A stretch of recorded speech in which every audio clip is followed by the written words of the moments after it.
ഇത് രാധാ മദൻ മോഹൻ ഗൗരഹരി. ഇത് പഞ്ചതത്വമാണ്. ഇതിൽ നടുക്ക് ചൈതന്യ മഹാപ്രഭുവും അതിൻ്റെ ലെഫ്റ്റ് സൈഡിൽ നിത്യാനന്ദ പ്രഭുവും ചാമരം പിടിച്ചിരിക്കുന്ന അദ്വൈതാചാര്യരും, പിന്നെ റൈറ്റ് സൈഡിൽ ഗദാധരവും കൊട പിടിച്ചിട്ടുണ്ട് ശ്രീവാസ് ഠാക്കൂർ.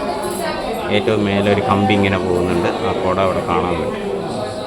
ഇത് നമ്മുടെ കിബജയോ എന്ന് പറയുന്ന സോങ്, ഇതിനെ ബേസ് ചെയ്താണ് ഭക്തിവിനോദ ഠാക്കൂർ മഹാരാജ് എഴുതിയിരിക്കുന്നത്.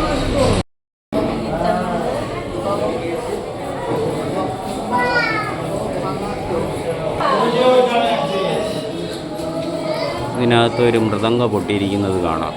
കോൾ ഭാങ്ക ഡങ്ക എന്നാണ് പറയുന്നത്. അതായത് ഇപ്പോൾ നമ്മുടെ ശ്രീവാസ് സംഘ എന്ന് പറയുമ്പോൾ ശ്രീവാസ് ഠാക്കൂറിൻ്റെ വീടാണ്. ഈ വീട്ടിൽ വെച്ചാണ് 24 hours 48 hours ഇങ്ങനെ നോൺ സ്റ്റോപ്പ് കീർത്തനൊക്കെ ഇവിടെ ചൈതന്യ മഹാപ്രഭു ചെയ്തിട്ടുള്ളത്. ഒരുപാട് ലീലകൾ നടന്ന സ്ഥലമാണ് ഈ ശ്രീവാസ് സംഘ എന്ന് പറയുന്നത്. ഇവിടെ ശ്രീവാസ് സംഘ റോൾ ഭംഗ ഡങ്ക എന്ന് പറയും. അതായത് ചൈതന്യ മഹാപ്രഭുയുടെ കാലത്ത് എല്ലാവരും ഇങ്ങനെ നോൺ സ്റ്റോപ്പ് കീർത്തനൊക്കെ നടന്നപ്പോൾ ചില ആൾക്കാർക്ക് അസൂയ കൊണ്ട് അവർ ചൈതന്യ മഹാപ്രഭുയുടെ അടുത്ത് കംപ്ലയിൻ്റ് ചെയ്യും. ചൈതന്യ മഹാപ്രഭുവിൻ്റെ അടുത്തല്ല കംപ്ലയിൻറ്റ്, അവർ ശാന്ത് കാസിയുടെ അടുത്ത് ചെന്നിട്ട് ചൈതന്യ മഹാപ്രഭു റോങ് ആയിട്ട് പറയും. ഇവരിങ്ങനെ ചുമ്മാ ഇങ്ങനെ നാമം ജപിച്ച് നടക്കുന്നു എന്നൊക്കെ പറഞ്ഞ് ഇങ്ങനെ കംപ്ലയിൻ്റ് ചെയ്യും. അതുമാത്രമല്ല, അവർ വന്നിട്ട് ചൈതന്യ മഹാപ്രഭു ഇവിടെ വലിയ ആളായി പോകും, അങ്ങൊന്നും ഇല്ലാതായി പോകും എന്നൊക്കെ പറഞ്ഞ് പലതും അവർ തെറ്റായ രീതിയിൽ വ്യാഖ്യാനിക്കും. അങ്ങനെ ശാന്ത് കാസി എന്ത് ചെയ്യും, ടോട്ടലി സ്റ്റോപ്പ് ചെയ്യും, നാമസങ്കീർത്തനം സ്റ്റോപ്പ് ചെയ്യും, മൃദംഗം അടിച്ച് പൊട്ടിക്കും.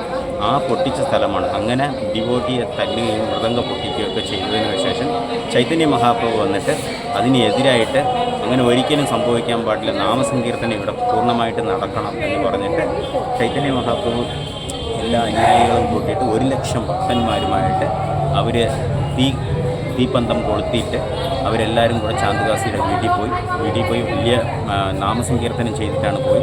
അതുകൊണ്ട് ചാന്തുകാസി പേടിച്ചിട്ട് അദ്ദേഹം വന്ന് ചോദിച്ചു, ചൈതന്യ മഹാപ്രഭുവിനെ നീ വേറെ ആരുമില്ല, നിങ്ങളുടെ അച്ഛനും എൻ്റെ അച്ഛനും കൂടെ വലിയ സുഹൃത്താണ്, അതുകൊണ്ട് നീ എൻ്റെ മരുമകനാണ് എന്ന് പറഞ്ഞ് നല്ല രീതിയിൽ സംസാരിക്കും. ചൈതന്യ മഹാപ്രഭുവിനെ അദ്ദേഹത്തിൻ്റെ അടുത്ത് ഖുറാനിനെക്കുറിച്ചും ഭഗവത്ഗീതയെക്കുറിച്ചൊക്കെ ഡിസ്കസ് ചെയ്തു.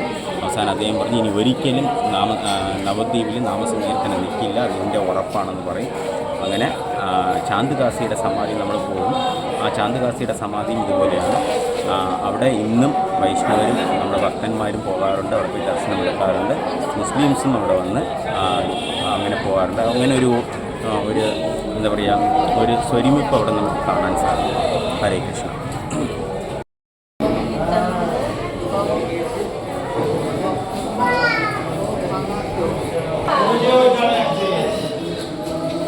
ഇതിനകത്ത് ഒരു മൃദംഗ പൊട്ടിയിരിക്കുന്നത് കാണാം. കോൾ ഭാങ്ക ഡങ്ക എന്നാണ് പറയുന്നത്. അതായത് ഇപ്പോൾ നമ്മുടെ ശ്രീവാസ് സംഘ എന്ന് പറയുമ്പോൾ ശ്രീവാസ് ഠാക്കൂറിൻ്റെ വീടാണ്. ഈ വീട്ടിൽ വെച്ചാണ് 24 hours 48 hours ഇങ്ങനെ നോൺ സ്റ്റോപ്പ് കീർത്തനൊക്കെ ഇവിടെ ചൈതന്യ മഹാപ്രഭു ചെയ്തിട്ടുള്ളത്. ഒരുപാട് ലീലകൾ നടന്ന സ്ഥലമാണ് ഈ ശ്രീവാസ് സംഘ എന്ന് പറയുന്നത്. ഇവിടെ ശ്രീവാസ് സംഘ റോൾ ഭംഗ ഡങ്ക എന്ന് പറയും. അതായത് ചൈതന്യ മഹാപ്രഭുയുടെ കാലത്ത് എല്ലാവരും ഇങ്ങനെ നോൺ സ്റ്റോപ്പ് കീർത്തനൊക്കെ നടന്നപ്പോൾ ചില ആൾക്കാർക്ക് അസൂയ കൊണ്ട് അവർ ചൈതന്യ മഹാപ്രഭുയുടെ അടുത്ത് കംപ്ലയിൻ്റ് ചെയ്യും.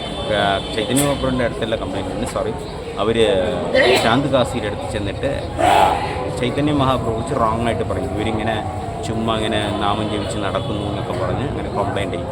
അതുമാത്രമല്ല, അവർ വന്നിട്ട് ചൈതന്യ മഹാപ്രഭു ഇവിടെ വലിയ ആളായി പോകും, അങ്ങൊന്നും ഇല്ലാതായി പോകും എന്നൊക്കെ പറഞ്ഞ് പലതും അവർ തെറ്റായ രീതിയിൽ വ്യാഖ്യാനിക്കും. അങ്ങനെ ശാന്ത് കാസി എന്ത് ചെയ്യും, ടോട്ടലി സ്റ്റോപ്പ് ചെയ്യും, നാമസങ്കീർത്തനം സ്റ്റോപ്പ് ചെയ്യും, മൃദംഗം അടിച്ച് പൊട്ടിക്കും.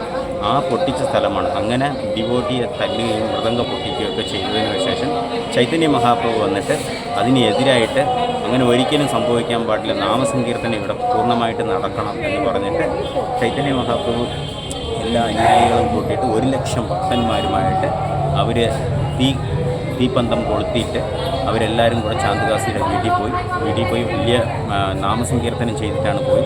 അതുകൊണ്ട് ചാന്തുകാസി പേടിച്ചിട്ട് അദ്ദേഹം വന്ന് ചോദിച്ചു, ചൈതന്യ മഹാപ്രഭുവിനെ നീ വേറെ ആരുമില്ല, നിങ്ങളുടെ അച്ഛനും എൻ്റെ അച്ഛനും കൂടെ വലിയ സുഹൃത്താണ്, അതുകൊണ്ട് നീ എൻ്റെ മരുമകനാണ് എന്ന് പറഞ്ഞ് നല്ല രീതിയിൽ സംസാരിക്കും. ചൈതന്യ മഹാപ്രഭുവിനെ അദ്ദേഹത്തിൻ്റെ അടുത്ത് ഖുറാനിനെ കുറിച്ചും ഭഗവത്ഗീതയെക്കുറിച്ചൊക്കെ ഡിസ്കസ് ചെയ്ത് അവസാനം അദ്ദേഹം പറഞ്ഞ് ഇനി ഒരിക്കലും നവദ്വീപിൽ നാമസങ്കീർത്തനം നിൽക്കില്ല, അതിൻ്റെ ഉറപ്പാണെന്ന് പറയും. അങ്ങനെ ചാന്ദ്കാസിയുടെ സമാധി നമ്മൾ പോകും. ആ ചാന്ദ്കാസിയുടെ സമാധിയും ഇതുപോലെയാണ്. അവിടെ ഇന്നും വൈഷ്ണവരും നമ്മുടെ ഭക്തന്മാരും പോകാറുണ്ട്, അവിടെ പോയി ദർശനം എടുക്കാറുണ്ട്. മുസ്ലിംസും അവിടെ വന്ന് അങ്ങനെ പോകാറുണ്ട്. അങ്ങനെ ഒരു എന്താ പറയുക, ഒരു സ്വരുമിപ്പ് അവിടെ നമുക്ക് കാണാൻ സാധിക്കും. ഹരേ കൃഷ്ണ.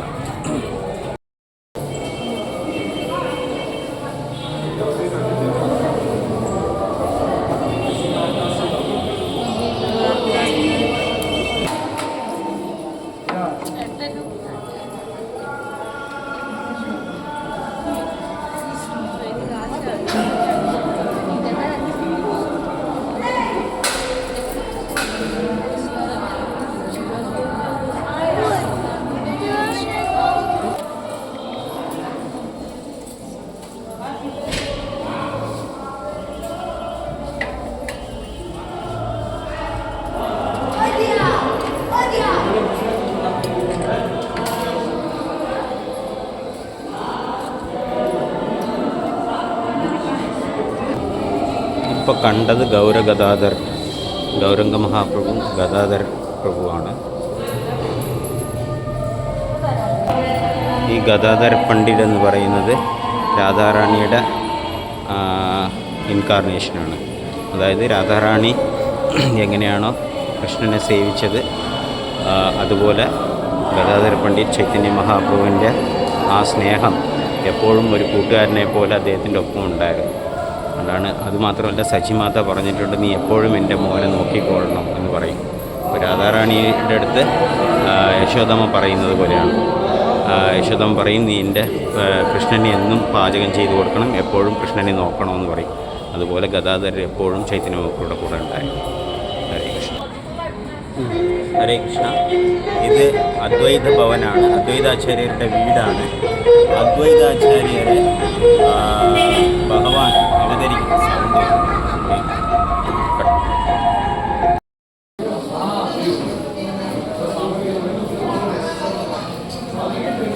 ഇത് രാധാ മദൻ മോഹൻ ഗൗരഹരി. ഇത് പഞ്ചതത്വമാണ്. ഇതിൽ നടുക്ക് ചൈതന്യ മഹാപ്രഭുവും അതിൻ്റെ ലെഫ്റ്റ് സൈഡിൽ നിത്യാനന്ദ പ്രഭുവും ചാമരം പിടിച്ചിരിക്കുന്ന അദ്വൈതാചാര്യരും, പിന്നെ റൈറ്റ് സൈഡിൽ ഗദാധരവും കൊട പിടിച്ചിട്ടുണ്ട് ശ്രീവാസ് ഠാക്കൂർ. ഏറ്റവും മേലെ ഒരു കമ്പി ഇങ്ങനെ പോകുന്നുണ്ട്, ആ കൊട അവിടെ കാണാൻ പറ്റും. ഇത് നമ്മുടെ കിബജയോ എന്ന് പറയുന്ന സോങ്, ഇതിനെ ബേസ് ചെയ്താണ് ഭക്തിവിനോദ ഠാക്കൂർ മഹാരാജ് എഴുതിയിരിക്കുന്നത്.